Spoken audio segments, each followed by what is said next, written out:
सभी को DM class में स्वागत है। कैसे हैं आप लोग? हम लोग पिछले लेक्चर में पढ़े थे भूगोल के बारे में। भूगोल का हफ्ता क्लियर कर दिए हैं। आज हम लोग नए सब्जेक्ट और नए सेशन के साथ जुड़ रहे हैं जिसका नाम होगा पॉलिटी। क्या होगा?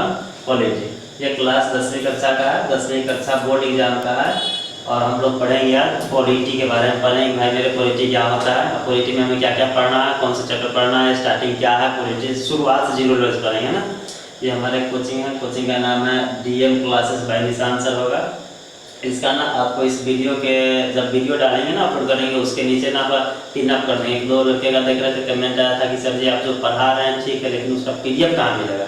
तो आज आपको बता देंगे कि जो क्लास हम लेंगे या जो डीएम क्लास पे जो भी क्लासेस चलेंगी उसका पीडीएफ आपको कहाँ मिलेंगे। उसे वैसे आप ना डिस्क्रिप्शन में जाएंगे, उसके नीचे ना हम अपने डीएम क्लास का व्हाट्सएप चैनल ग्रुप है, अभी व्हाट्सएप ग्रुप चैनल है और टेलीग्राम बनाएंगे। इन दोनों का जो चैनल है उसमें ना जो भी क्लासेज होंगी उसका जो भी पीडीएफ होगा, जो भी स्टडी मटेरियल होगा सब उसमें डाल दिया जाएगा। तो आज के बाद जो है ये वाला कमेंट तो करना नहीं है। आज के बाद आपका टेंशन खत्म है कि भाई मेरे आप पढ़ाते हैं लेकिन उसका आपका जो मतलब पीडीएफ है जो कंटेंट है वहाँ कहाँ मिलेगा। तो आपके पिन अप कर देंगे, हम आपके जब वीडियो डालेंगे वहाँ पे कर देंगे। देखिए हम लोग स्टार्ट करते हैं सेशन के। इसमें आपका ना ये 10वीं कक्षा है, कक्षा है। इस 10वीं कक्षा में 10वीं कक्षा का आपका राज्य व्यवस्था है, पॉलिटी है। अलग अलग शब्द के नाम से जानते हैं लेकिन बहुतों को पता नहीं होता है। आपको बता दें, पूरा तो बताएंगे, कभी लेक्चर लेंगे तो बता देंगे। देखिए सिविक्स है, पॉलिटिक्स होता है, पॉलिटिकल साइंस होता है, ये सब अलग अलग बातें। राज्य व्यवस्था ये सब क्या है इसके बारे में विशेष चर्चा करेंगे। आज हम पढ़ते हैं कि 10th क्लास में जो आपका नागरिक दिया गया है, जो लोकतंत्र दिया गया है, इससे बुक का नाम होगा राजनीतिक शास्त्र, उसके बारे में पढ़ेंगे। पहला चैप्टर है कि लोकतंत्र में सत्ता के साझेदार।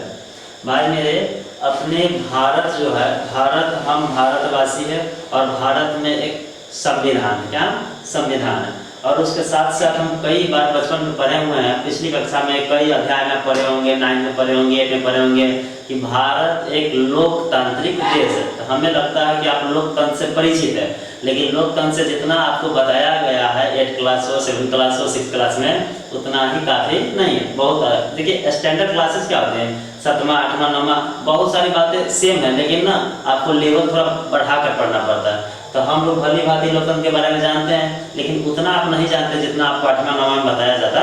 10th में आज पढ़ेंगे। पहले ना इस चैप्टर देखिए, हम लोग कोई भी चैप्टर पढ़ते हैं ना हम इसमें से बताएंगे। हम जो क्लास लेंगे ना आपको 3 स्टेप में पढ़ाएंगे। कितने स्टेप पढ़ाएंगे? पहला स्टेप होगा कि सब्जेक्ट बताएंगे कि हम लोग कौन सब्जेक्ट पढ़ रहे हैं। सब्जेक्ट में हम पहला यह स्टेप हमारा होगा कि भाई मेरे कि पहला फर्स्ट स्टेप यह होगा, ध्यान सुनिएगा, आप बोर्ड पर देखेंगे कि आप कॉपी निकाल लीजिएगा, पेन निकाल लीजिएगा, जो भी इंपॉर्टेंट पॉइंट बोलेंगे ना उसको नोट करिएगा। अब बाकी विशेष जो होगा आपको हम आपको बता देंगे कि नोट कर लीजिए या इसका स्क्रीनशॉट ले लीजिए, ऐसा कर लेंगे ना। हम लोग कोई भी चैप्टर पढ़ेंगे 3 स्टेप में पढ़ेंगे। पहला तो ये हम लोग चर्चा करेंगे भाई कौन सा सब्जेक्ट पढ़ रहे हैं, उस सब्जेक्ट में टॉपिक पढ़ेंगे। क्या पढ़ेंगे? जब मान लीजिए आपका कोई चैप्टर है, यहाँ यदि चैप्टर इसको हम 3 स्टेप में पढ़ेंगे। पहला आपका पहला स्टेप होगा कि जो चैप्टर है अध्याय क्या है, अध्याय, अध्याय का नाम क्या है, क्या है, नाम है।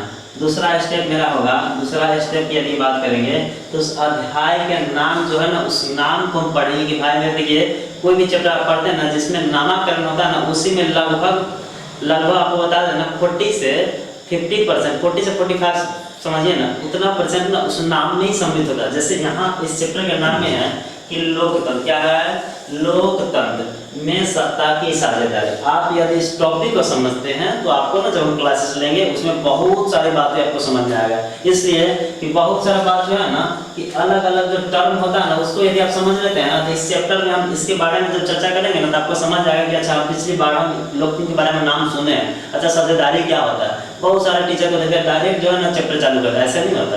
आप पहले जो चैप्टर है उसका जो मेन हेडलाइन है उसको डिस्कस करें। क्या हम लोग पहले बात करेंगे कि लोकतंत्र क्या है, इसके बाद करेंगे कि लोकतंत्र में सत्ता की साझेदारी जरूरी क्यों है।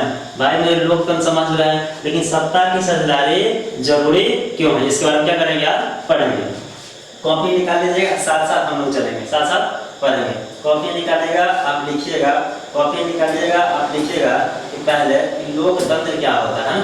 पहले आप लिखिएगा कि लोकतंत्र क्या होता है, कॉपी निकालेंगे उसमें लिखें कॉपी निकाल के मेन पॉइंट आपका हेडलाइन हो जाएगा कि लोकतंत्र। क्या हो जाएगा?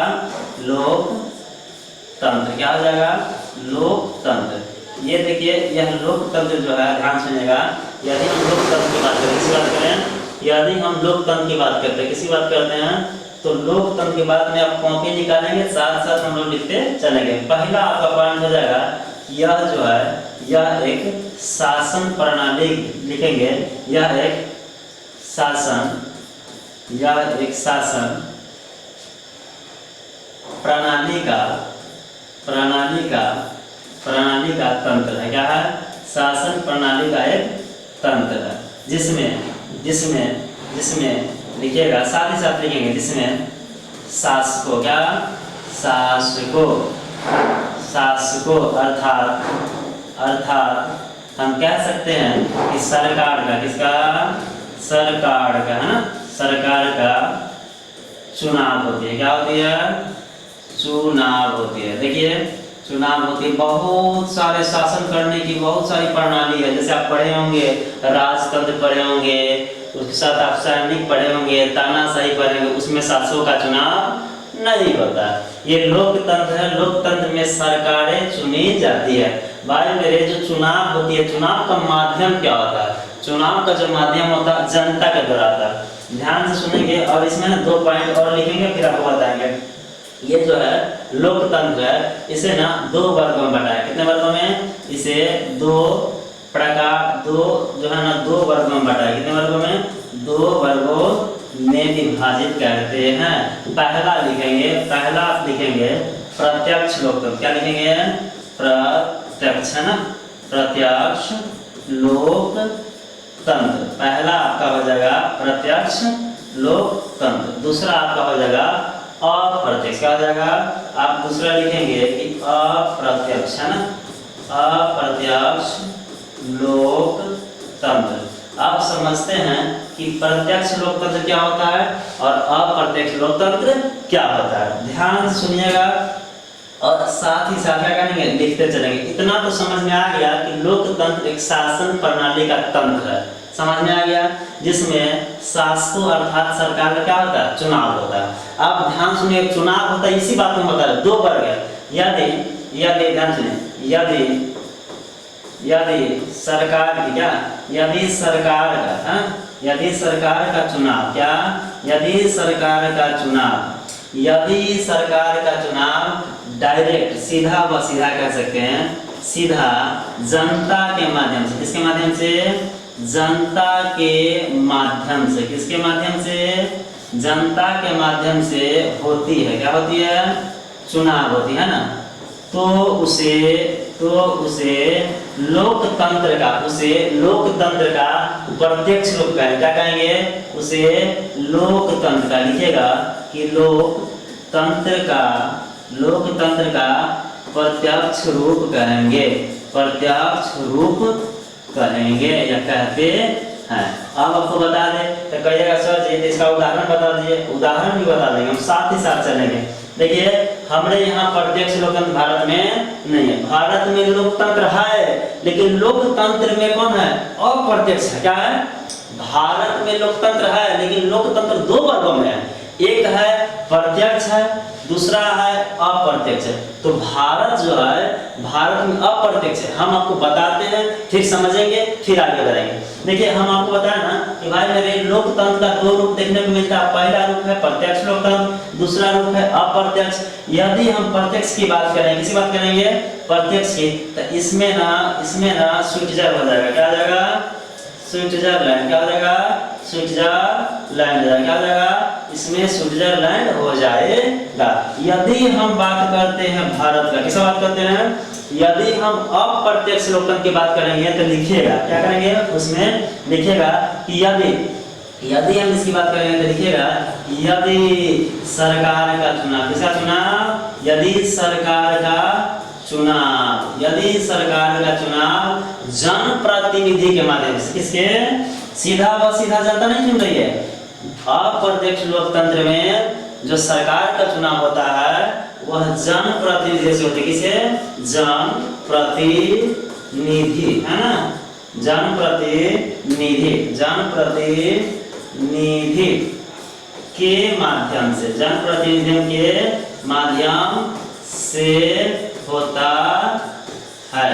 जैसे भारत में, यदि हम बात करते हैं भारत की, किसी बात करेंगे, जैसे भारत में कहाँ पे, जैसे भारत जो है, भारत में अप्रत्यक्ष क्या है, भारत में लोकतंत्र है, लेकिन लोकतंत्र का कौन सा रूप, अप्रत्यक्ष। इसलिए है कि भारत में जनता जो है डायरेक्ट सरकार का चुनाव नहीं करती, जनता का अंश होता है, जनता का मध्य होता है, लेकिन कौन चुनता, प्रतिनिधि चुनता। कौन चुनता, जैसे आपको बता दे एग्जाम्पल, सम एग्जाम्पल यदि हम देखते हैं, यदि सम एग्जाम्पल हम लेंगे तो भारत की बात करें, किसकी बात करें, भारत की यदि हम बात करते हैं तो भारत में जो जनता है ना, अपने क्षेत्र से एमएलए चुनता है। क्या चुनता है, अपने क्षेत्र से एमएलए।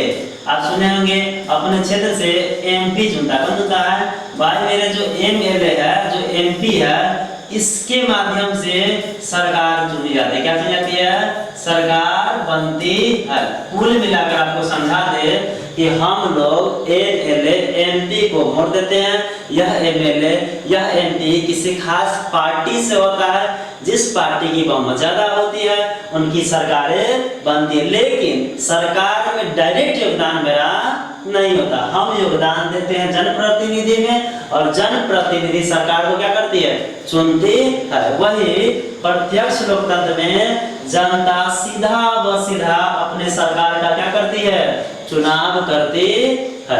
हमें लगता है कि आपको लोकतंत्र समझ में आ गया।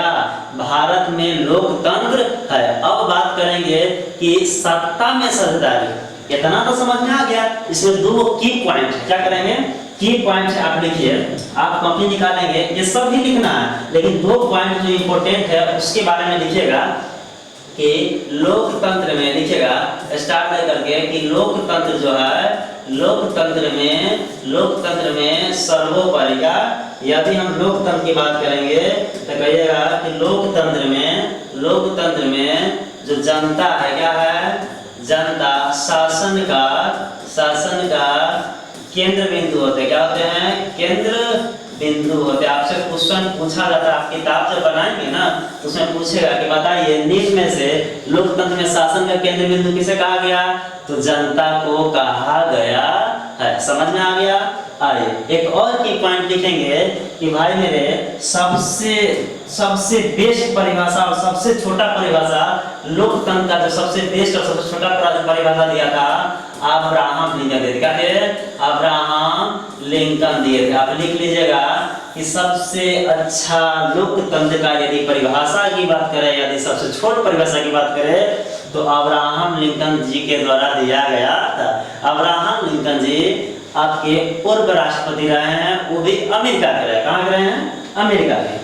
अब हम चलते हैं कि हमें तो लोकतंत्र समझ में आ गया,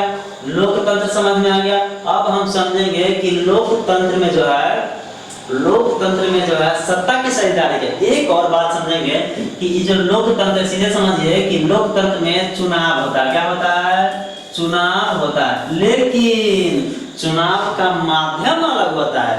कोई में जनप्रतिनिधि के द्वारा होता है तो किसी में क्या होता है, डायरेक्ट जनता। जिसमें जनता डायरेक्ट चुनाव करेगी उसे हम प्रत्यक्ष बोलेंगे, जिसमें जनता के प्रतिनिधि के माध्यम से सरकार का चुनाव होगा उसे हम अप्रत्यक्ष बोलेंगे। लेकिन दोनों लोकतंत्र का ही भाग होता है। लोकतंत्र में चुनाव होता है। एक और पॉइंट आप देंगे, उसमें लिखेंगे कि लोकतंत्र जो है, पॉइंट देकर लिखिएगा, लोकतंत्र जो है विश्व का, किसका, विश्व का सबसे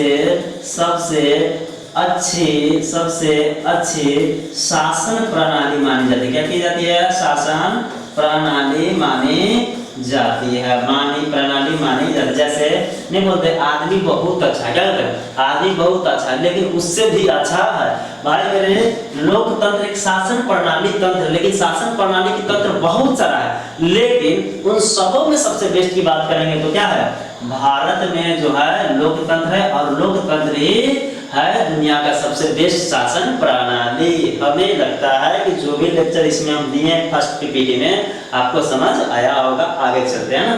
अब हम बात करेंगे कि सर ये जो आप बोले हैं, ये जो बोले हैं कि सत्ता में साझेदारी क्या होता है, सत्ता में साझेदारी, लोकतंत्र क्लियर हो गया।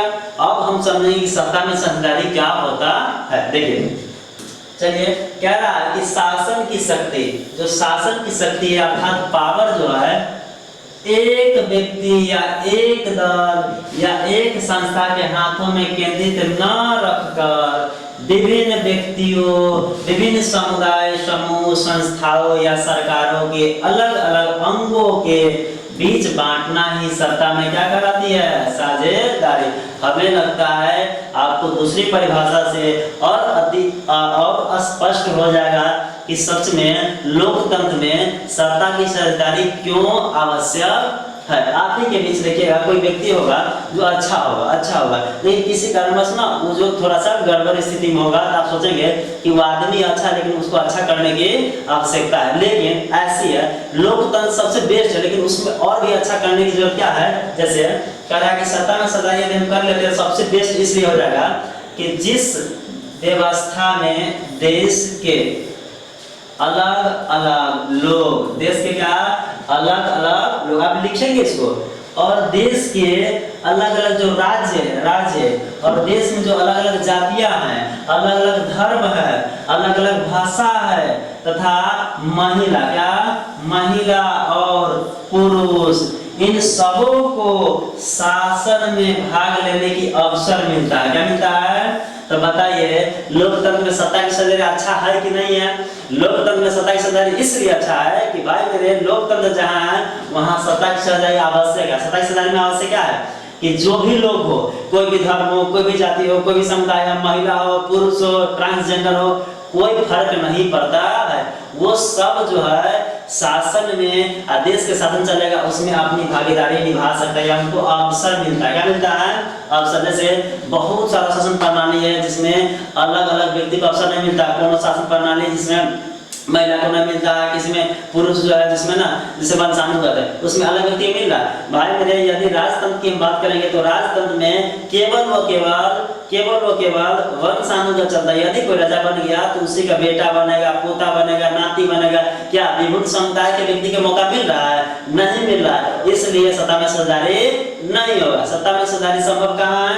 केवल लोकतंत्र में। इसलिए है कि भाई मेरे जो सरकार बनता है ना, हम सबों से मिलकर बनता है, तो हम सबों की भागीदारी होनी चाहिए और हम सबों की उसमें अवसर मिलना चाहिए। यही है सत्ता में साझेदारी। सत्ता मतलब वो सरकार की रणनीति जो पद्धतियां होती है उसमें कहीं ना कहीं हमें भी अवसर मिले। यही ना कह रहा हो कि जिस व्यवस्था में, अर्थात सत्ता में साझेदारी लोकतंत्र में है ना, देश के अलग अलग लोग हो, कोई भी लोग हो, कोई भी राज्य हो, कोई भी जाति हो, कोई भी धर्म हो, कोई भी भाषा हो, या महिला हो या पुरुष हो, इस सबों को शासन में क्या मिलना चाहिए? अवसर मिलना चाहिए, अर्थात मौका मिलना चाहिए।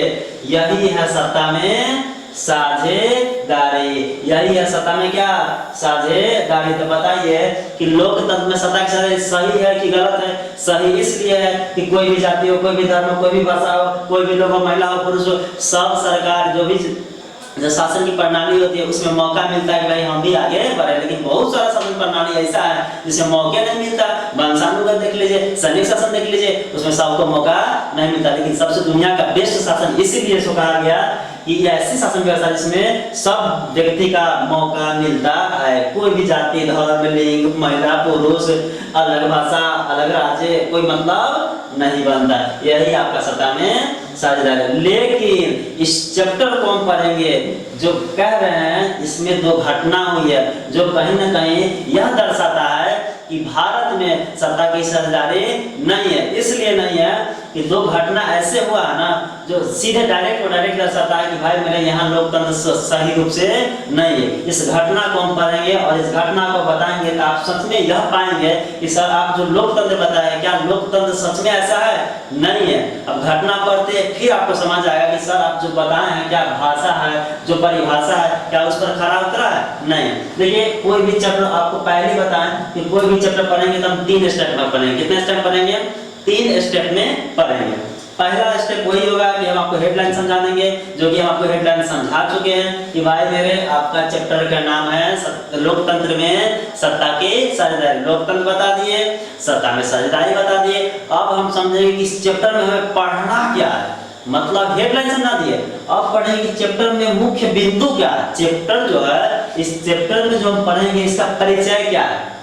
परिचय यही है, इसको हम 7 वर्गों में बांटे। कितने वर्गों में बांटे हैं? इस चैप्टर में आपका परिचय देंगे कि इस चैप्टर में हमें क्या क्या पढ़ना है। यह लेक्चर आपको 35-40 मिनट होगा। भाई मेरे देखो यह चैप्टर जो है बहुत लंबा है। क्या है? बहुत लंबा है। हमें तो 3 लेक्चर लेंगे तो खत्म होगा। पहला है कि सर वैश्विक परिदृश्य में लोकतंत्र का किस प्रकार विकास हुआ, ये पहला परिचय है।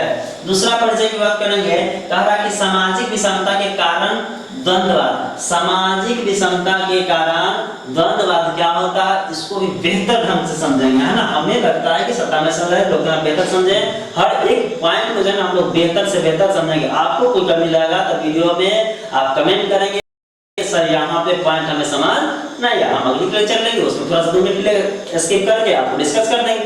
बशर्ते आप कमेंट करेंगे तभी ना। आइए तीसरा कहा कि जाति समुदाय लोकतंत्र को किस प्रकार क्या किया, प्रभावित किया। इस चैप्टर में पढ़ेंगे, ये आपको लिखना नहीं है, हम आपको समझा रहे हैं कि इस चैप्टर का परिचय क्या है।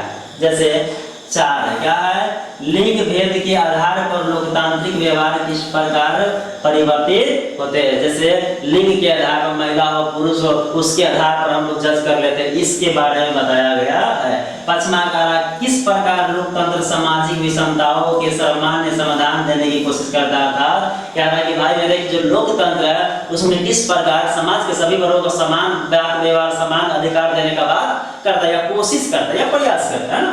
6वां सामाजिक विविधता कैसे अलग अलग रूप धारण कर। जैसे समाज में जो कुछ अलग होता है, जैसे जाति धर्म लिंग भेद ये सब जो लेकर के हम लोग बात व्यवहार करते हैं या दुरापन करते हैं, उसमें कैसे अलग हो सकते हैं या होते हैं, इसके बारे में चैप्टर में पढ़ना है। 3 नंबर कह रहा है, 7 नंबर में कह रहा है कि 3 सामाजिक असमता जैसे जाति धर्म लिंग ये सब राजनीतिक में कैसे अभिव्यक्त करते हैं। जैसे बताएंगे कि मान लीजिए राजनीति है, राजनीति में कह रहा है कि धर्म हो जाति हो लिंग हो, ये 3 जो प्रकार है, ये शासन जो प्रणाली है उसमें किस प्रकार अपनी भूमिका निभाती है।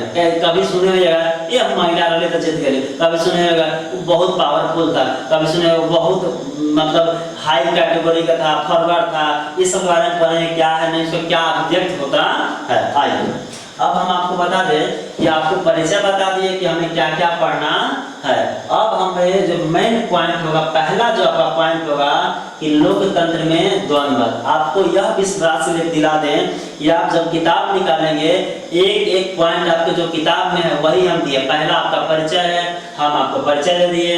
दूसरा जो आप देखेंगे मेन हेडलाइन देखेंगे लोकतंत्र में द्वंद्ववाद क्या मिलेगा। जब आप पहला चैप्टर निकालेंगे तो पेज नंबर 1 में मिलेगा, पहला टॉपिक मिलेगा कि लोकतंत्र में द्वंद्ववाद क्या है। अब इसको समझते हैं कि देखिए कि इसका मतलब समाज में रहने वाले सभी व्यक्तियों का विचार, क्या सभी व्यक्तियों का विचार एवं लोगों के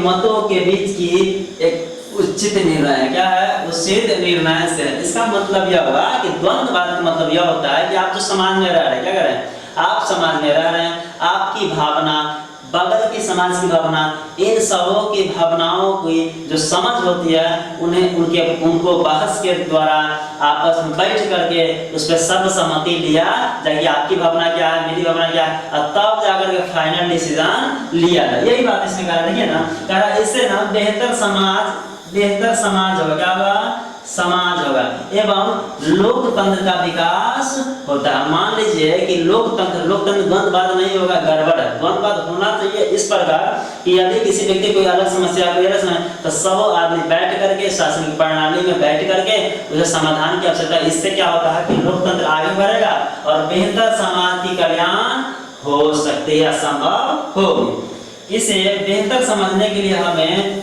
दो मुद्दों को समझना। क्या करना होगा? ये जो आपको बता रहे हैं कि लोकतंत्र में द्वंद्ववाद क्या है, इसको और बेहतर समझने के लिए पहले हमको घटना पढ़ना पड़ेगा। क्या पढ़ना पड़ेगा? घटना। दूसरा पढ़ना पड़ेगा मुद्दा। क्या पढ़ना पड़ेगा? मुद्दा।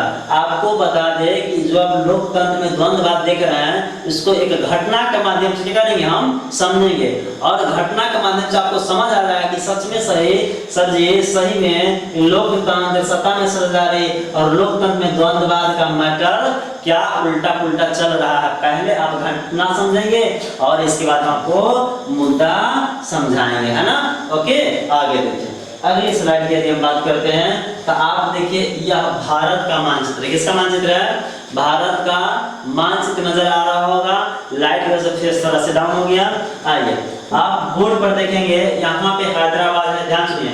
यहाँ पर मुंबई है, ये जो आपका मुंबई है, ये आपका हैदराबाद दिया है, ये चेन्नई दिया हुआ है, ये बेंगलुरु दिया गया है, इधर आपका उत्तर प्रदेश दिया है, इधर बिहार दिया है।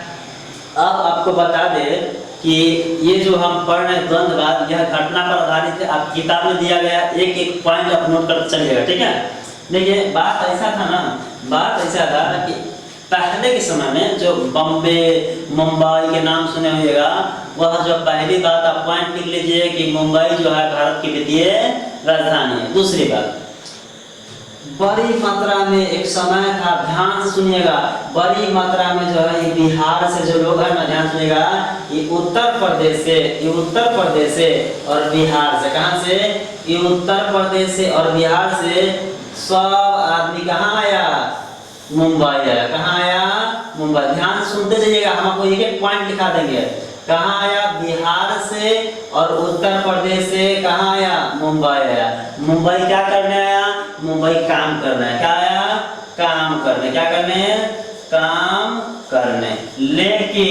लेकिन इनके साथ हो गया कुछ अलग ही गलत हो गया। क्या हो गया? गलत। जैसे उत्तर प्रदेश है, बिहार है, इसे उत्तर भारत का क्षेत्र कहते हैं। क्या कहते हैं?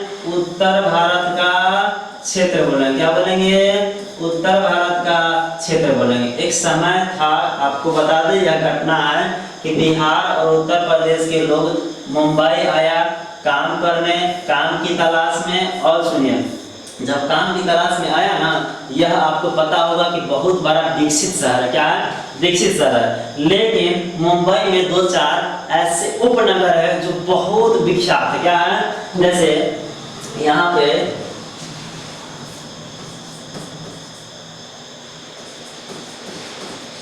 भाईबाड़ है, थाने हैं, कल्याण, नवी मुंबई, ये सब उपनगर है। क्या है?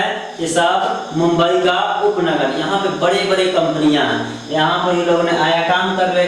लेकिन इन लोगों के साथ यहाँ पर गलत यह हो गया कि इन्हें कहा गया कि तुम्हारे क्षेत्र क्या है? अलग है। तुम्हारे क्षेत्र क्या है? अलग है, तुम यहाँ काम नहीं कर सकते। लेकिन इसी बीच ध्यान सुनिए, इसी बीच एक बात कहा गया, इसी बीच एक बात बोला गया कि भाई मेरे भारत सबका है। इसी बीच कहा गया कि भारत जो है, भारत सबका है। क्या है? सबका है। तो एक और जवाब आता है, जब भारत सबका है तो मुंबई भी सबका है। यही बात हो गया। अब इसमें राजनेता जो होता है खुद पर अपना वोट बैंक के लिए तुष्टिकरण दिखाते हैं। राजनेताओं का तुष्टिकरण। एक रिपोर्ट आया, जिस रिपोर्ट में जो रिपोर्ट में यह कंपनी रिपोर्ट है। क्या देखा? कंपनी रिपोर्ट दिया था TISS। इस कंपनी का नाम है टाटा इंस्टीट्यूट सोशल साइंसेज। इसका आप लिख लीजिएगा, पूरा हम नहीं लिख पा रहे हैं, आप लिखेंगे टाटा इंस्टीट्यूट सोशल साइंसेज। यह अपनी रिपोर्ट में बताया कंपनी है। यह कंपनी अपने रिपोर्ट में बताता है कि हमारे मुंबई में जो मुंबई है यहाँ पर अदर जगह से जो व्यक्तियों का पलायन है, अर्थात जो प्रवासी लोग हैं, उत्तर भारत के जो प्रवासी लोग हैं, खास करके जो कहीं ना कहीं हमारे मुंबई में कहीं ना कहीं 55 कितना परसेंट करा था, 49%। कितना परसेंट? आपसे क्वेश्चन पूछा कि बताइए TISS के अनुसार प्रवासी मजदूर कितना बताया गया था कि यहाँ पर बाहरी जो प्रवासी व्यक्ति क्या है, प्रवासी व्यक्ति है वह 49% कितना परसेंट है? 49% है। अर्थात 50% बाहरी व्यक्ति यहाँ पे क्या कर रहा है, काम कर रहा है, जिससे यहाँ के लोगों के रहन सहन में, वातावरण में, इन लोगों के वेतन पर कुछ प्रभाव पड़ा। क्या हुआ? क्षेत्र समूह पर कुछ प्रभाव पड़ा, ये लोग उखड़ पड़ा। क्या हो गया? उखड़ पड़ा और हो गया दंगा। क्या हो गया? दंगा। मारपीट की स्थिति में कितना के जान भी गया, कितना का मारा पीटा गया। जब मैटर समझ में आया तो सच बात यह था कि भाई मेरे मुंबई में जो बिहारी और उत्तर प्रदेश के व्यक्तियों के साथ जो हुआ वह असल में क्षेत्रवाद कहलाया। क्या कहलाया? कि कहीं ना कहीं क्षेत्र के लेकर झगड़ा हुआ कि भाई मेरे तुम्हारे क्षेत्र अलग है, मेरा क्षेत्र अलग है। आपसे क्वेश्चन पूछा है कि बताइए उत्तर भारत के जो वासी थे जैसे उत्तर प्रदेश, बिहार, इनकी भाषा क्या थी? इनकी भाषा क्या थी? आप बताएंगे यह हिंदी भाषी थे। क्या थे? हिंदी भाषी। आप लिख लेंगे। कहानी समझ आ रहा है? तो इन लोगों को दिक्कत हो गया कि यहाँ पर यदि इन लोग नहीं रहता कितना फाइल चलाएंगे, हम लोग का वेतन भी प्रभाव नहीं पड़ेगा, कोई तरह की दिक्कत नहीं होगा। आप मान लीजिए जहाँ पर 10 आदमी की जगह है वहाँ पर 12 की जगह थोड़ा सा एडजस्ट करना पड़ेगा, लेकिन ये लोग एडजस्ट नहीं किया। उसी समय कहा गया कि भाई भारत सबका है तो मुंबई भी क्या है? सबका है। हो गया कुछ बताओ, वहां पर कुचाया पिटाया थुराया सब कहानी खत्म। ऐसे ही घटना कई घटना हुआ। जैसे आपको बता दें तो धीरे धीरे दक्षिण भारत के प्रमुख शहर जैसे चेन्नई हो गया, तमिलनाडु हो गया, है ना, बेंगलोर हो गया, हैदराबाद हो गया, यहीं पर आपको गुजरात आ जाएगा, क्या लगेगा? गुजरात इधर आ जाएगा। ये सब जो धीरे धीरे विकसित होने लगा है, विकसित होने लगा तो पता चला, ध्यान से विकसित होने लगा तो इनकी संख्या धीरे धीरे कम हो गई। 1934 में ऐसा बताया गया है रिपोर्ट के अनुसार, आप लिखिएगा कॉपी में, 1934 में 1900 कॉपी में लिख लीजिएगा कि 1934 में मुंबई में, कहाँ पे कॉपी में लिखिएगा, 1934 में मुंबई में मराठियों की संख्या कॉपी में लिखते चलिएगा, मराठियों की संख्या 37% थी। कितनी थी? 37%, जो 2001 में बढ़कर 61% हो गया। कितना परसेंट हो गया? 61% हो गया। इनकी संख्या क्या हो गई? 61% हो गई। हमें लगता है कि आपको समझ में आ गया। 1934 में मुंबई में मराठियों की संख्या 37% थी, जो 2001 में आकर कितने परसेंट हो गया? 31% है। मुंबई का यही मामला था। आपसे ज़रा कुछ खास पूछता नहीं है, ये हैदराबाद है, इधर आपको बताएंगे। एक लाइन में पूछा है, बताइए मुंबई में जो बिहारियों के साथ हुआ, जो घटना हुआ, वह कौन सी घटना थी? तो आप बताएंगे क्षेत्रवाद। क्या बताएंगे? यह घटना क्षेत्रवाद था और भाषा के लेकर भी कुछ बातें थी। चलिए आपको यह मैटर समझा दिए, आप लिख लीजिएगा। अब आते हैं यहाँ पे क्षेत्रवाद है। क्या है? अब हम आएंगे कि देखिए बहुत अच्छा से लिखा हुआ है कि क्षेत्रवाद हिंसात्मक मतलब यह होता है कि ऐसा मारो कि एकदम ब्लड खून क्या हो जाए, निकल जाए, उसे हिंसात्मक बोलते। क्या बोलते हैं? अहिंसा। जैसे आप सुने होगा कि महात्मा गांधी क्या है? महात्मा गांधी अहिंसा के पुजारी थे। लेकिन हिंसा के पुजारी नहीं थे। हिंसा मतलब ऐसा था मार काट दंगा जिसमें लहू लहान खून वून निकले, वो हिंसा हो जाएगा। यदि अहिंसा पूछता तो उसमें ऐसी नहीं, इसमें बात सुझाया जाता है। महात्मा गांधी जो थे अहिंसा के पुजारी थे। अब समझिए, अब ध्यान सुनिए कि हम आपको मुंबई घटना बता दें कि बिहार के साथ क्या हुआ।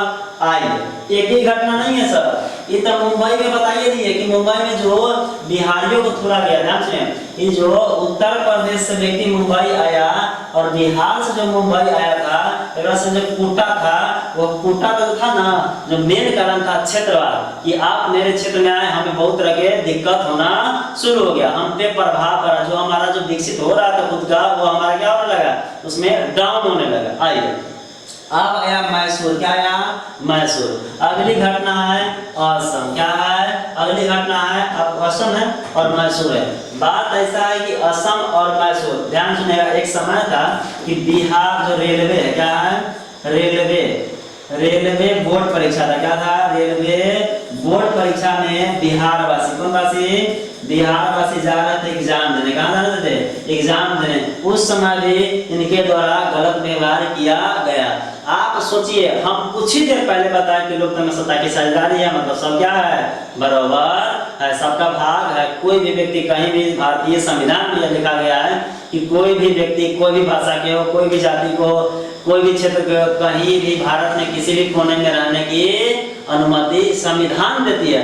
लेकिन ये सब बड़का होशियार है, अपने से क्या किया कि ना हम संविधान के नहीं मानते, मतलब कारण किया जो गलत किया उत्तर प्रदेश वाले के साथ और बिहार के साथ, कहीं ना कहीं संविधान के नहीं मान, संविधान के मानता उसको मारता, क्षेत्रवाद लेकर मारता। क्या कहा गया संविधान में, कहा गया कि आप कोई भी धर्म के हो, कोई भी जाति को, कोई भी समुदाय को, कोई भी क्षेत्र को, महिला हो पुरुष हो, आप अपना काम करने, अपने रोजगार के लिए आप कहीं भी जा सकते, देश के कोई भी कोना में रह सकते, एकदम स्वतंत्र पूर्वक। लेकिन ये जो गधा सब जो था मुंबई वासी, कहा ने ऐसा नहीं होगा। तो ये सब कूट काट किया था इस चैप्टर में, इसके बारे में क्या करना था पढ़ना, जो हमको पढ़ा दिया। आइए मैसूर के बता दीजिए, असम बता दिए। इसमें ना बोर्ड एग्जाम के समय था कि जा रहा था एग्जाम, बिहार वासी एग्जाम देने, तीन लोग कूटा था पीटा था क्षेत्रवाद को लेकर के, भाई तुम्हारा क्षेत्र वाला तुम इधर क्यों आए। आए दिन आप न्यूज पेपर में देखिएगा कि कोई व्यक्ति कहीं के है, पूछ के मारा, कहाँ के है, बिहारी के मारो तो इसको मारो, उसको मारो, उत्तर प्रदेश के मारो पीटो। कई बार आप लोग न्यूज में देखते हैं लेकिन गौर नहीं करते, अब से गौर करिएगा। यही क्षेत्रवाद कहलाता है, क्या कहलाता है क्षेत्रवाद। क्षेत्र के लेकर के झगड़ा करना, कूटना पीटना क्षेत्रवाद कहलाता है। जैसे मान लीजिए यहाँ मान लीजिए बिहार के है ना, बिहार के यदि कोई बाहर से आता है, किसी अन्य राज्य से आता है, उसको हम यह टारगेट करेंगे कि भाई अगर तुम बिहार के नहीं हो, इसके लिए पीटेंगे ना, वह क्षेत्रवाद कहलाएगा। और जहाँ मुंह कान फोड़ फाड़ दिए निकल गया तो हिंसात्मक हो जाएगा। जो भी घटना बताया आपको, हम मुंबई बताया, मैसूर बताया और असम बताया, इन सबों में हिंसात्मक कार्य था। क्या था, ऐसे बात से नहीं मारा था, बात से नहीं कहा था, थोड़ा था, कूटा था, यहाँ तक कि हत्या भी की गई थी। क्या की गई थी, यहाँ तक कि हत्या भी की गई थी। बहुत ऐसा रिपोर्ट में आया। आगे यदि हम आगे की बात करेंगे तो इसी प्रकार की घटना है बेल्जियम का। क्या है बेल्जियम का। अब देखिए, हम तो अपने यहाँ देख लिए कि भाई मेरे हमारा अपना देश में एहन बात होता है। अब विदेशों में क्या होता है, विदेशों के बारे में क्या करेंगे हम लोग पढ़ने का प्रयास करेंगे। आइए, देश तो समझ ही गए। आप देखिए विदेश में क्या करा, विदेश में क्या हुआ, ये आपका बेल्जियम लिखा, क्या लिखा है बेल्जियम एक देश है। क्या है बेल्जियम एक देश है। आइए, इतना तो समझ में आया होगा कि भाई मेरे ये जो बेल्जियम लिखा हुआ है, बेल्जियम क्या है एक देश है, इसमें कोई दिक्कत नहीं है। जैसे भारत देश होता, भारत की राजधानी नई दिल्ली, ठीक उसी प्रकार ये बेल्जियम है। इस बेल्जियम का जो राजधानी है ब्रुसेल्स है। आप कॉपी में नोट करेंगे कि बेल्जियम की राजधानी क्या है ब्रुसेल्स है। आइए, यदि बात करते हैं इसकी राजधानी, इसकी बात करेंगे, यदि हम ब्रुसेल्स बेल्जियम की बात करें तो बेल्जियम जो है राजधानी का है, राजधानी है ब्रुसेल्स का। किसका है ब्रुसेल्स बेल्जियम की राजधानी है। अब यहाँ पर भी यही बात हुआ। क्या हुआ, जैसे हम अपने मुंबई के बारे में पढ़े हैं, असम के बारे में पढ़े हैं, ये जो पढ़ाए थे आपको असम पढ़ाए थे और क्या पढ़ाए थे वो ये जो है मैसूर पढ़ाए थे, इनके बारे में ठीक उसी प्रकार इन विदेशों में भी ऐसे नीति चले। जो घटना आपके सामने प्रस्तुत की गई, आपके बिहार बोर्ड किताब में दिया गया। एक समय था, आप अच्छे से गौर से थोड़ा देखने का प्रयास करिएगा, यहाँ से क्वेश्चन आता है। देखिए ये बेल्जियम है, क्या है बेल्जियम में प्रमुख 3 भाषा बोली जाती है। क्या होती है 3 भाषा। 3 भाषा में पहला भाषा ध्यान सुनिए, पहला भाषा आपका भाषा है डच है। क्या है डच। दूसरा है फ्रेंच है। क्या है फ्रेंच है। तीसरा आपका जर्मन है। क्या है तीसरा आपका जर्मन है। भाई मेरे आपको बता दें कि जो जर्मन जो है ना बहुत कम है। क्या है जर्मन जो भाषा है वह बहुत कम है। ज्यादातर आपका डच है और फ्रेंच, इसमें भी ज्यादा है। हम आपको बताएंगे, पहले ध्यान से सुनिएगा और कॉपी पेन निकाल कर बैठेंगे, साथ ही साथ लिखते चलेंगे। चलिए देखिए, ये बेल्जियम है। बेल्जियम के दो क्षेत्र दिखाया गया है। पहला क्षेत्र है फ्लेमिश, क्या है? दूसरा क्षेत्र है बेलोनिया, क्या है? इस क्षेत्र में ना हम लोग तो पढ़े थे कि क्षेत्रवाद हुआ था, लेकिन इस देश में ना भाषा के लिए कुटले था, थुरले था, पिटले था कि भाई अगर तुम्हें भाषा अलग है तो हमारा कुछ ही कर रहा है। अपना ये भी होता, तमिलनाडु में तो हो ही रहा, लेकिन उसमें तो उदाहरण नहीं दिया ना। इसमें उदाहरण दिया है कि जो बेल्जियम है, बेल्जियम में भाषा के लेकर मारले था, थुरले था, कुटले था। कैसे? कि बेल्जियम में एक शहर पड़ता है, जिस शहर का नाम है फ्लेमिश। यह जो बेल्जियम का फ्लेमिश है, यह शहर है, क्या है? आप कॉपी में नोट करते चलेंगे कि बेल्जियम में एक शहर है जिसका नाम है फ्लेमिश। यहाँ पर भाषा जो चल रही है, यहाँ पर जो भाषा है वह डच है, क्या है? डच। यहाँ की भाषा क्या है? डच है। ठीक उसी प्रकार बेलोनिया एक क्षेत्र है, यह शहर है, क्या है? बेलोनिया शहर है, सब बेल्जियम का ही है। बेलोनिया एक शहर है जहाँ पर भाषा जो है, भाषा की यदि हम बात करेंगे, इनकी जो भाषा है फ्रेंच है, क्या है? फ्रेंच। और बता दें आपको कि जो बेल्जियम में जितनी भाषाएं हैं उनमें सबसे ज्यादा डच भाषी है, क्या है? डच भाषी। कौन भाषी है? डच भाषी की यदि हम बात करेंगे ना, आपको 59%, कितना है? ये जो डच भाषी है 59% है। 59% लोगों की भाषा जो है डच है। कहाँ पे? बेल्जियम में। यदि दूसरे क्षेत्र की बात करेंगे तो जो भाषा फ्रेंच है यहाँ पर 40 है, कितना है? 40% ले लीजिए, या आप 39% ले लीजिए। बात यहाँ तक ठीक है कि क्षेत्र अलग है, भाई भाषा अलग है।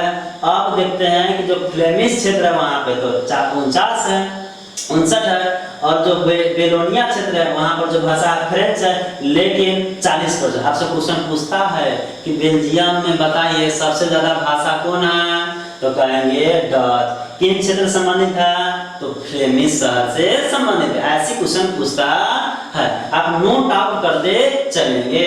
अब आया राजधानी की बात। राजधानी में भी दो भाषा, कितने भाषा? राजधानी में भी दो भाषा प्रचलित है। अब राजधानी की यदि हम बात करें, इसकी राजधानी में भी दो भाषा क्या है? प्रचलित है। ध्यान से सुनने की कोशिश कीजिएगा। ये जो राजधानी है यहाँ पे दो भाषा, कितने भाषा? दो भाषा। पहली भाषा डच है, क्या है? डच है। दूसरी भाषा फ्रेंच है, क्या है? फ्रेंच है। अब बता दें आपको कि यहाँ पर जो है फ्रेंच भाषा कितना है? 20% है। तो यहाँ पर फ्रेंच भाषा जो था 80% है, कितना था? 80%। कितना परसेंट? वही हम बात करेंगे फ्लेमिश क्षेत्र में डच भाषा था, इनकी संख्या 59 थी, लेकिन इस डच की यहाँ पे संख्या कितनी है? भाषा 20 है, कितना है? 20 है। अब आपसे क्वेश्चन पूछेगा कि बता दो कि बेल्जियम में, क्वेश्चन पूछेगा बता दो बाबू कि बेल्जियम जो है, बेल्जियम में जो बेल्जियम की राजधानी ब्रुसेल्स है, उन ब्रुसेल्स में सबसे ज्यादा भाषा बोलने वाले कौन सी है? तो कहेंगे फ्रेंच है, 80 है। डच कितना है? 20 है, कितना है? 20 है। लेकिन अब भाषा पलटना शुरू हो गया। इन लोगों की भाषा अलग है या संख्या ज्यादा है। अब समय आया इन लोगों का मिलाप हुआ। क्या हुआ? मिलाप हुआ। तो थूरा, कूटा, पीटा। जब रिपोर्ट आया तो रिपोर्ट में पता चलता है कि भाषा के लेकर के हम थूरे थे, मारे थे। तो इतना बात आपको बताए हैं ना, ये सब पॉइंट कर लीजिएगा। क्वेश्चन एक बनता है, ये क्वेश्चन बनेगा जैसे कि क्षेत्र तो पूछ ही लेगा, कहेगा लास्ट में यदि फाइनल पूछेगा तो कहेगा कि बताइए बेल्जियम में जो हिंसात्मक कार्य हुआ था वह किस पर आधारित था। तो भाई मेरे आप कॉपी निकालेंगे, बेल्जियम में जो भी कांड हुआ, जो भी गड़बड़ी हुआ, जो भी मामला हुआ, यह सब मामला केवल व केवल किसके लेकर हुआ? भाषा के लेकर हुआ था। अर्थात बेल्जियम में जो भी हिंसात्मक कार्य हुआ वह भाषा आधारित था, लेकिन मुंबई में जो हुआ वह क्षेत्रवाद था, क्षेत्र आधारित था, है ना? ओके, आइए ये सब आप लिख लेंगे, बहुत इंपॉर्टेंट पॉइंट है। आइए यदि हम अगला बात करें, क्या बात करेंगे? अगला की बात करें तो आपका फाइनल कंक्लूजन यदि हम निकालें तो मुद्दा है क्या होगा आपको? तो तो कुछ ही देर पहले ने बताया कि इस चैप्टर को हम दो तरीके से पढ़ेंगे। आप बैक स्किप करके जा सकते हैं। पहला बताए थे कि हम घटना पढ़ेंगे, दूसरा बताए थे हम आपको मुद्दा पढ़ेंगे। क्या पढ़ेंगे? मुद्दा।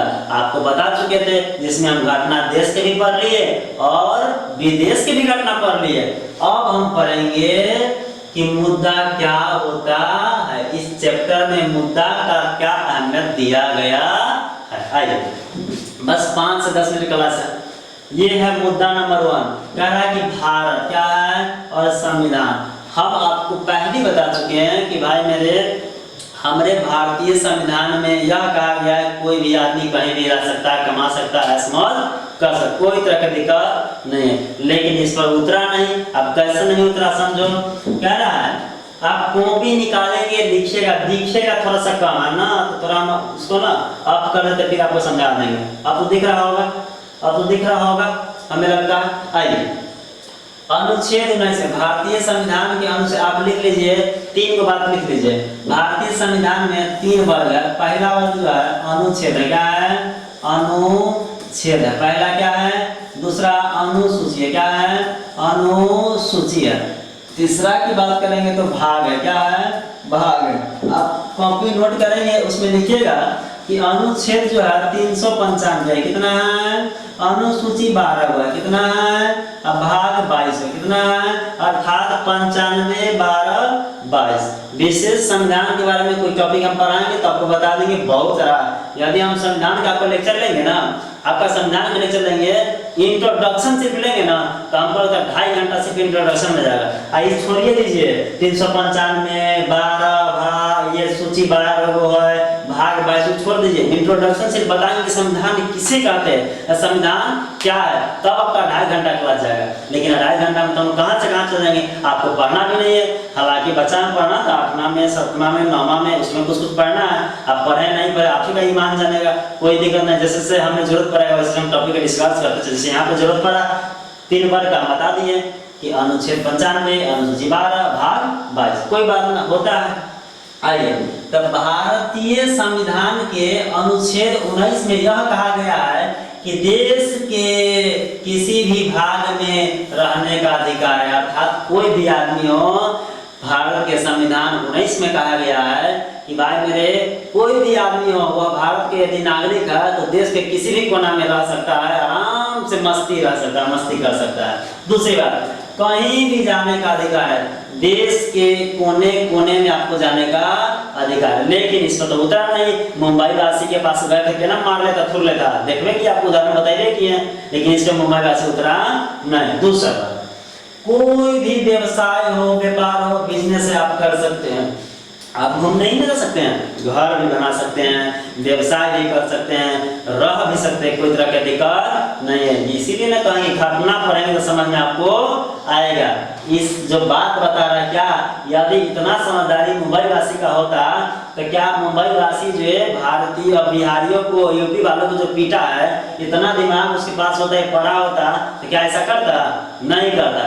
लेकिन क्या करे, वो सब ना राजनीतिक खेल है। आपको समझ नहीं, आप जब पढ़े होंगे ना समझ में आएगा कि वह केवल और केवल उस समुदाय की दिक्कत नहीं था, वहां के राजनेताओं का दिक्कत था, उनका भी उसमें हाथ था। आइए, यदि आगे हम बात करेंगे अनुच्छेद 15 में, अनुच्छेद 19 भारतीय संविधान के कहता है कि एक आदमी या कोई भी आदमी कहीं भी आ सकता है, जा सकता है, कहीं भी गाना गा सकता है, डांस कर सकता है, घर बना सकता है, रह सकता है, व्यवसाय कर सकता है, कोई तरह का बात नहीं है।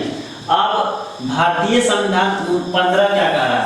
भारतीय संविधान 15 कह रहा है कि धर्म के आधार पर भेदभाव नहीं होगा, लेकिन बहुत जगह धर्म के आधार पर भेदभाव करता है। जैसे आप सुने होइएगा कुछ दिन पहले पहलगाम जो हमला हुआ था, आतंकवादी जब बातें चली, उदाहरण बता देते हैं कि किसके क्या पूछ के मारा था कि धर्म क्या है। लेकिन सच मायने में भाई मेरे धर्म के लिए आप गलत कर रहे हैं तो पीटना चाहिए, लेकिन यह रिपोर्ट नहीं होना चाहिए कि हम उसको मारे तो धर्म पूछ के मारे या धर्म के आधार पर मारे। अर्थात यहाँ पर भारत जो है, भारत एक धर्मनिरपेक्ष राज्य है। भारत में किसी भी धर्म को उच्च अधिकार नहीं है, जो भी अधिकार है सबका बराबर अधिकार है। इसलिए भारतीय संविधान 15 कह रहा है कि धर्म के आधार पर भेदभाव नहीं हो सकता है। दूसरा कह रहा है कि जाति के आधार पर भी भेदभाव नहीं होगा। तीसरा कह रहा है कि जन्म स्थान के आधार पर भी भेदभाव नहीं होगा। इसका मतलब यह हुआ कि हमारा जन्म हो गया बिहार में, हम गए दिल्ली, यदि हमको मारा पिता कहा कि आप जहाँ जन्म है वहाँ जाइए, यहाँ नहीं रह सकते, यदि यह या जन्म स्थान के आधार पर भेदभाव करना, यदि किसी व्यक्ति का जन्म कहीं हुआ है और कहीं हुआ है आप दूसरे जगह जा रहा है, तो आप जन्म के आधार पर जज नहीं करेंगे कि आपका जहाँ जन्म हुआ है वहीं पर आप व्यवसाय कर सकते हैं या वहीं पर रह सकते हैं, कहीं भी रह सकते हैं। संविधान 19 कहता है कि आप कहीं भी रह सकते हैं। कुछ ही दिन पहले आप सुने होइएगा, आप छोटे मैटर पर हम बोलेंगे नहीं, सब गड़बड़ हो जाएगा। 19 समझ में आ गया कि एक आदमी कहीं भी, कोई भी आदमी कहीं भी व्यवसाय रह सकता है, कुछ भी कर सकता है, कोई दिक्कत नहीं। दूसरा बात 15 कह रहा है कि 15 कह रहा जाति, धर्म और जन्म स्थान। पहला, जाति, धर्म और जन्म स्थान पर भेदभाव नहीं होएगा। समझ आया? कॉपी में लिखेगा कि भारतीय संविधान 15 यह कहता है, भारतीय संविधान अनुच्छेद 19 यह कहता है। दोनों बात आपके करेंगे, कॉपी में नोट कर लेंगे। आइए, निष्कर्ष यह निकला कि किसी भी भारतीयों को दूसरे राज्य में रहने या काम करने से रोका नहीं जा सकता। यह हमारा संविधान और लोकतंत्र क्या है? विरुद्ध है। यदि आप ऐसे करते हैं तो कहीं ना कहीं आप संविधान को नहीं मान रहे हैं, संविधान के आप विरुद्ध चल रहे हैं, कहीं ना कहीं आप लोकतंत्र के विरुद्ध चल रहे हैं, यह सही नहीं है। आइए, मुद्दा नंबर 1 आपको समझाने बेहतर समझ में आया होगा हमें लगता है। अब आपको मुद्दा नंबर 2 पर आएंगे। क्या पढ़ाएंगे? 2 पर आएंगे। देखिए, मुद्दा नंबर 2 कुछ नहीं है, कह रहा है कि अगर संविधान के अनुच्छेद 15 के छत्रछाया में किसी नगर कस्बों अत्यधिक संख्या में बाहरी लोग का आगमन होता है तो नगर पर असर पड़ सकता है। सही है। क्या कह रहा पता है कि यदि मान लीजिए मुंबई वाला, हम पहले बता दिए, कह रहा मुद्दा नंबर 2, यदि कोई व्यक्ति कहीं जाता है अपना क्षेत्र छोड़ के दूसरे क्षेत्र में रहने, तो वहाँ के जो व्यक्ति है उनको तो असर पड़ेगा, थोड़ा सा उनको दिक्कत होगा। लेकिन देखिए, किसी नगर कस्बों में अत्यधिक संख्या में बाहरी लोग का आगमन होगा, अर्थात बिहारवासी उत्तरवासी जो मुंबई में गया था, यहाँ बाहरी लोग न हो गए, आगमन होता है तो नगर पर क्या पड़ता है? असर पड़ता है। लेकिन इस असर का ना सरकार को समाधान निकालना चाहिए। जैसे जनसंख्या तेजी से बढ़ जाएगी, पहले ना कहें कि 10 को रहेगा, बाहर से आदमी आएगा तो 15 ना हो जाएगा। आइए, रोजगार पर दबाव बढ़ जाएगा, रोजगार पर दबाव बढ़वे करेगा, जनसंख्या बढ़ेगा तो हर चीज बढ़ेगा। तीसरा, स्थानीय संसाधनों पर बोझ बढ़ जाएगा। आप मान लीजिए आपकी कंपनी में 10 आदमी काम कर रहा है, 20 आदमी है, तो काम पर बोझ पड़ेगा, उसके लिए अलग सोचना पड़ेगा, और जो व्यक्ति है उनको थोड़ा सा ये बोझ पड़ेगा ना, आगे बोझ बढ़ेगा।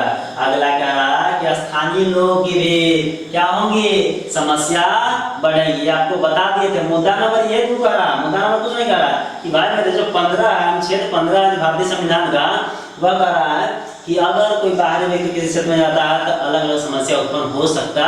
ये बात सही है, आपको बता भी दिए थे। कोई नहीं, निष्कर्ष यही निकला कि स्थानीय नागरिकों के आर्थिक और सामाजिक हितों को ध्यान में रखते हुए सरकार का दायित्व बनता है कि समाधान करे, ना कि हिंसा करे, मुंह तोड़ दे, कान तोड़ दे, पैर तोड़ दे और फेंक दे। क्या कह रहा है? यदि कोई बाहरी व्यक्ति आता है तो हम समझ सकते हैं, दुख दर्द की बढ़ेगा बोझ, दिक्कत होएगा, लेकिन उसका समाधान कौन कर सकता है? सरकार को करने चाहिए, ना कि हम मारिए देंगे, काटिए देंगे, फेंकिए देंगे, तो भाई मेरे जाओ, ऐसा नहीं। समस्या का समाधान होना अति आवश्यक। जैसे मान लीजिए मुंबई में हुआ, तो यहाँ पर हिंसा किया, मुंबई में मारा पीटा, तुरंत आ रहा, नहीं होना चाहिए। उचित नीति बनाना चाहिए। किनको?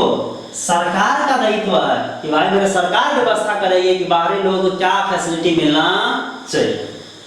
आइए, मुद्दा नंबर 3 क्या है? यदि हम मुद्दा नंबर 3 की बात करते हैं, किसकी बात करते हैं? मुद्दा नंबर 3 की। आप ध्यान से सुनिएगा, एक एक पॉइंट को नोट करिएगा, तब हम आपको विश्वास देते हैं। आप हमारे डीएम क्लास के साथ जुड़िए, आप किताब पढ़िए, मान लीजिए कभी किताब पढ़िए, आप पढ़ते तो अच्छी बात है। अब देखिए, एक एक पॉइंट हम आपको किताब के दिए, हम अपने मन से थोड़ी दे दिए हो, हमारा जेब में थोड़ी लिखा है, नहीं।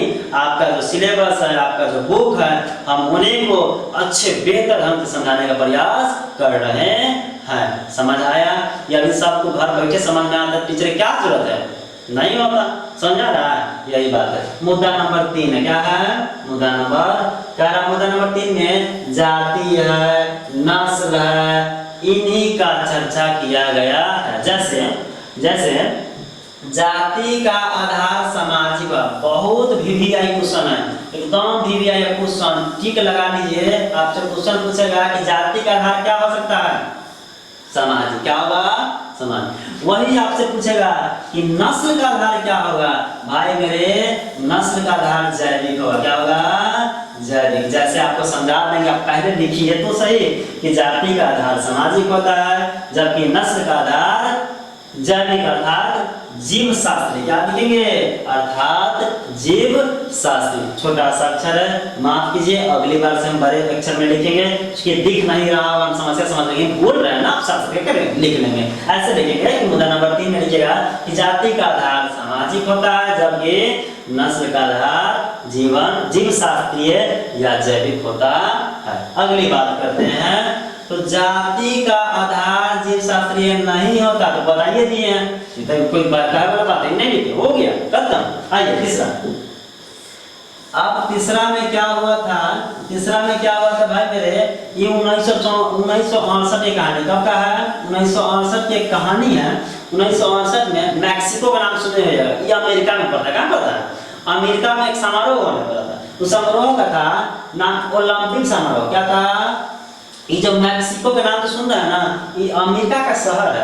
यहाँ पर मैक्सिको में जो ओलंपिक खेल होता है उसका एक सम्मेलन बुलाया गया था। उस सम्मेलन में ना एक व्यक्ति का जो है उसको ना नस्ल के आधार पर, किसके आधार पर, विरोध किया। क्या किया, आप कहेंगे सर जी नस्ल का बता दीजिए, जी हम बता देंगे, कोई दिक्कत नहीं है। नस्ल का परिभाषा यदि आपसे पूछता है ना, तो आप कहेंगे ऐसे कॉपी निकाल लीजिए और कहीं काट में, कॉपी के मुंह कान के काट में लिख लीजिए कि नस्ल का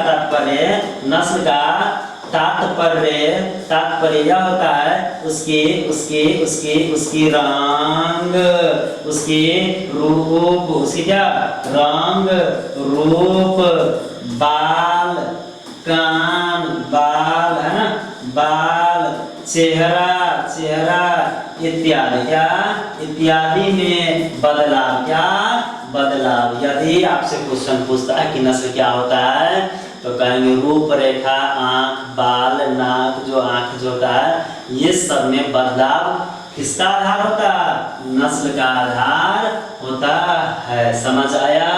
आगे तो इसको नहीं, जो मैक्सिको में जो ओलंपिक, आपसे क्वेश्चन भी पूछा है कि मैक्सिको में ओलंपिक समारोह में जो विरोध किया गया था, किसके आधार पर किया गया था, देखो लिखा गया है नस्ल भेद था। क्या था, 3-4 बात बताए हैं। बेल्जियम में बताए भाषा पर, मैक्सिको में ओलंपिक समारोह में बताए हैं, देख लो नस्ल पर, ठीक है। और हम अपने भारत में भाषा भी है और क्षेत्रवाद भी, दोनों है। अच्छे से पॉइंट करेंगे आप जितना आपको पढ़ा ना पैथोलॉजी, आप कोई भी क्वेश्चन उठा करके देखिए, आपका ऑब्जेक्टिव आराम से बढ़िया से बनेगा। कोई खाली लेक्चर सुन लीजिए और नोट कर लीजिए। आइए, तो 3 को बात समझ में आ गया। मुद्दा 1 समझ में आ गया। मुद्दा 3 कह रहा है कि जाति नस्ल कह रहा है। मुद्दा 2 कह रहा है कि यदि किसी कोई व्यक्ति कहीं रह रहा है, कहीं जाए, संविधान अधिकार होता है कहीं जाने का, यदि जा रहा है और दबाव बढ़ता है स्थानीय लोगों को, तो कहीं ना कहीं सरकार की जिम्मेदारी है उसे क्या करना, सही करना। दूसरी बात, मुद्दा 1 में कहा गया है कि भाई मेरे अनुच्छेद 19 का चर्चा किया गया है। मुद्दा 1 में अनुच्छेद 15 का है कि जाति हो, लिंग हो, धर्म हो, संप्रदाय हो, कोई मतलब नहीं बनता है, या जन्म का आधार हो, इसके लेकर के आप झगड़ा अल्लाह उल्लाह मारा पीटी नहीं कर सकते। हाँ, चोरवा है तुम्हारो, चोर है तो कोई दिक्कत नहीं मारिए, लेकिन इसके आधार पर नहीं, जाति के आधार पर नहीं, धर्म के आधार पर नहीं। अब ये जो भाषा है, और दूसरा बात ये कह रहा है जन्म स्थान के आधार पर नहीं। बाकी यदि गलत कदम पीटिए कोई दिक्कत नहीं, फोड़ फाड़ के फेंक दीजिए, लेकिन आपका जो पिटाई है जो इसके आधार पर नहीं होना चाहिए। अगला 19 कह रहा है कि जैसे किसी भी कोई भी व्यक्ति कहीं जा रहा है, कहीं जाएगा, वही यदि उसके जाने से दबाव बढ़ता है, समुदाय को यदि दिक्कत होता है, तो सरकार का उचित नीति बनाना चाहिए, ना कि मार दो पीट दो फेंक दो। आइए यदि एक स्लाइड और है, यदि हम अगला स्लाइड की बात करेंगे, जितना आपको हम पढ़ाएं ना, कुछ कुछ बातें इसमें दी गई है, आप नोट करें। क्या करेंगे? नोट करेंगे। आइए बुआ जी कह रहा है कि लोकतंत्र में सत्ता के साझेदारी का प्रमुख बिंदु। कौन बिंदु? आप कॉपी निकालिए, मेरे साथ लिखिए, लास्ट है, खत्म है ना। आप लिखिएगा, हम पढ़ाएं और लिखे तो कोई दिक्कत नहीं है। मुंबई मैसूर हिंसा का मुख्य कारण क्या था? क्षेत्रवाद था। आपसे क्वेश्चन पूछता है मुंबई मैसूर में, मुंबई का घाटा बताए, मैसूर का घाटा बताए, आएगा असम का घाटा बताए। ये ना कि बोर्ड परीक्षा गया था, यही सब काम करेंगे था, मारा पीटा कूटा, कथी का आधार पर? क्षेत्र की बात कर रहा था, ये पता मान लेता हो। आइए दूसरा, लोकतंत्र प्रत्येक नागरिक को देश में, प्रत्येक नागरिक देश में कहीं भी रहने और काम करने का अधिकार देता है। क्वेश्चन पूछता कि बताओ कि लोकतंत्र जो है क्या अधिकार देता है? लोकतंत्र में हमारा भारतीय संविधान क्या अधिकार देता है कि प्रत्येक लोग, कोई भी नागरिक हो लेकिन देश का हो, और वह देश के कहीं भी कोना कोना में रह सकता, जा सकता है। लेकिन इस बात पे हम सहमत है, लेकिन हमारे साथ तो हुआ नहीं, गलत ना हुआ है। हो हम तो गए थे ना मुंबई, हम तो मैसूर गए ना थे एग्जाम देने, हम लोग तो मार ले था ना, पिट ले था ना कहीं इसका क्या है? विपरीत है। इसको ध्यान में रखना चाहिए। आप पढ़िए, समझिए, आपके एग्जाम में कोई आता है उसको इस आधार पर नहीं मारे, चोर है डाकू है तो मारिए पीटिए फेंक दीजिए, लेकिन आप इसके आधार पर नहीं मार सकते कि भाई मेरे तुम्हारा क्षेत्र अलग है, तुम्हारा भाषा अलग है, तुम्हारा घर अलग है, तुम्हारा धर्म अलग है, तुम्हारा जाति अलग है। ये सब गलत बात है ना। आइए, बेल्जियम में सामाजिक विभाजन का कारण क्या था? भाषा बदले डच, फ्रेंच और जर्मन बोले थे कि जो बेल्जियम में मारपीट हुआ था, दंगा हुआ था, उसका मेन आधार क्या था? भाषा था। वो ज्यादा बोल रहा था भाषा, ये कम बोल रहा था, आपस में मिल गया, एक समय आया। तो एक बात बता दें, यहाँ पर ना लिख लीजिएगा, इसमें सरकार वर्गीकृत कर दिया। क्या कर दिया? सरकार कहा है वो क्षेत्रीय सरकार है तो आयोग केंद्र सरकार है, फिर तो क्षेत्रीय और केंद्र पूछेगा नहीं, हम समझा देते हैं। जब इस प्रकार की मामला सरकार के पास गई ना, तो सरकार बोलती है, जो जनता समूह है उन्होंने सरकार का वर्गीकरण कर दिया, कहा कि वो क्षेत्र रहेगा जो राज्य प्रांतीय होगा, आयोग मेन होगा। तो अलग अलग क्षेत्र, जो कि हमारे यहाँ है, भारत सरकार है ना इसके लिए, राज्य सरकार है ना स्टेट के लिए, यहाँ पर इस प्रकार की नीति बनाई गई। आइए, वह जी बेल्जियम में लगभग 59% लोग फ्लेमिश अर्थात डच भाषी बोलते हैं। कहने का मतलब ये हुआ कि बेल्जियम है, और बेल्जियम में 59% जो भाषा है वह डच भाषा है, और डच भाषा बोलने वाला आदमी के शहर कौन है? फ्लेमिश से पढ़ा चुके हैं। आइए, 40% लोग फ्रेंच भाषी है। कौन भाषी है? इनकी शहर यहाँ पर नहीं दिया गया, लिख लीजिए, बोलेनिया। बोलेनिया है, यही ना पढ़ा था पिछली बार हो। आइए, ब्रुसेल्स में लगभग 80%, बताते ना, ब्रुसेल्स बेल्जियम की राजधानी है, यहाँ पर 80% लोग फ्रेंच है। क्या है? फ्रेंच है। जबकि डच जो है 20%, कितना परसेंट है? 20% है। डच 20% है। इसमें देखे थोड़ा सा गड़बड़ को लग रहा है। अच्छा देखते हैं, डच 20 ना, सही है, सही, कोई दिक्कत सही है। आइए अगली कक्षा में आते हैं, अगले टॉपिक पे। ब्रुसेल्स बेल्जियम की राजधानी, यहाँ पर 80% लोग फ्रेंच बोलते हैं, 20% लोग डच बोलते हैं। अगली बात यदि हम बात करेंगे कि बेल्जियम में सत्ता की साझेदारी के माध्यम से विवाद का समाधान किया गया। भाई मेरे सत्ता की साझेदारी क्या है? सीधे सरकार को 2 वर्गों में बांट दिया गया। 2 वर्गों में क्या कर दिया गया? बांट दिया गया था। स्थानीय सरकार जैसे क्षेत्रीय सरकार और केंद्र सरकार, है ना। आइए, अब हम भारत की बात करते हैं। भारत में सामाजिक व्यवस्था के प्रमुख आधार क्या क्या रहा है? जाति रहा है, धर्म है, भाषा है, क्षेत्र है, लिंग है। आपसे क्वेश्चन पूछेगा कि बता दो भारत में सामाजिक आधार किस किस प्रकार से है? कहेंगे जाति के आधार पर है, धर्म के आधार पर है, भाषा के आधार पर है, क्षेत्र के आधार पर है, लिंग के आधार पर है। कुल मिलाकर 5 होता है, आप याद करके रखेंगे। अगला, मैक्सिको के ओलंपिक समारोह में विरोध का कारण नस्ल था। क्या था? कहा तो करिया है, तो गोरका है, तो बालूजर है, तो आंख आंख लाल है, इस प्रकार की बातें नस्ल होता है। क्या होता है? नस्ल आधारित होता है। अभी ना समारोह में सम्मिलित नहीं होने, बहुत विरोध हुआ था, लेकिन बाद में उसे मैटर सुलझ के अपना पढ़िएगा तो भी हो जाएगा। आप इतना ही समझिए, नस्ल का मतलब ये होता है आंख, भाव, बाल बाल सबके चेहरा के कलर तो अच्छा रंग, इसके आधार पर भेदभाव करना नस्ल कहलाता है। क्या होता है? नस्ल कहलाता है। देखिए हमें लगता है, ध्यान सुनेंगे, हमें लगता है आपको बेहतर समझ आया होगा, हमें लगता है आपको बेहतर समझ आया होगा। और लास्ट तक यही कहेंगे कि हमारे डीएम क्लासेस चैनल को आप सब्सक्राइब कीजिए, ताकि हम लोग ऑनलाइन क्लास आ सके। ऑनलाइन क्लास में इतना मजा आएगा, जो क्राइटेरिया है उस क्राइटेरिया को फुलफिल कीजिए। और आपको जो क्लासेस मिल रही है उसमें जो कमी है, जो आपको समझ आ रहा है, वो हमें कमेंट बॉक्स में ज़रूर दें, ताकि हम अगली लेक्चर में उसमें हम अपने भाषा शैली हो या राइटिंग शैली हो, इन चीज़ों को हम बदलाव कर सके। ठीक है, बाय, ओके, मिलते हैं नेक्स्ट क्लास में। आपको हम पढ़ा चुके हैं, ये आप पढ़ चुके हैं ना। चलिए नेक्स्ट क्लास में हम लोग मिलेंगे, फिर कल मिलेंगे। इसी का भाग, अगला भाग हम लेकर के आएंगे, जो कि भाग पहला था, लेक्चर पहला था, दूसरा, तीसरा। ये चैप्टर बहुत लंबा है, इसको ना 2-3 लेक्चर में हम लोग क्या करेंगे, खत्म करेंगे। पहले